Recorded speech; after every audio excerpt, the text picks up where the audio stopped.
Seconds کے ساتھ میں ہوں اسما رحمان۔ آج کی تازہ اپڈیٹ۔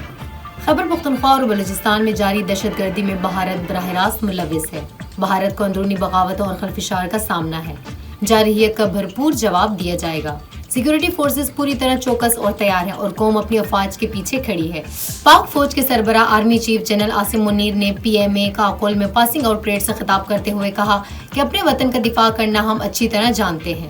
جنرل عاصم منیر نے کہا کہ دو قومی نظریہ ہمیشہ سے پاکستان کے وجود کی بنیاد رہا ہے۔ مسلمان اور ہندو دو قومیں ہیں۔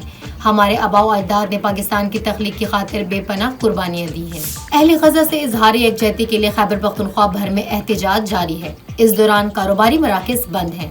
خیبر پختونخوا کے دارالحکومت اور قدیمی شہر پشاور سمیت صوبے کے دیگر اضلاع میں بھی فلسطینیوں کے ساتھ اظہار یکجہتی کے لیے شٹر ڈاؤن ہڑتال کے باعث قصہ خوانی بازار، چوک یادگار، اشرف روڈ، چوک ناصر خان اور خیبر بازار میں دکانیں بند ہیں۔ ایران کے شہر بندر عباس میں پورٹ پر ہونے والے دھماکے میں 400 سے زیادہ افراد زخمی ہو گئے ہیں۔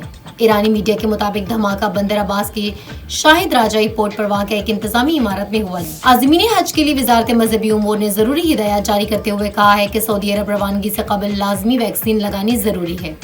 مزید معلومات اور اپڈیٹ کے لیے سنو پختونخوا کے ساتھ رہیں۔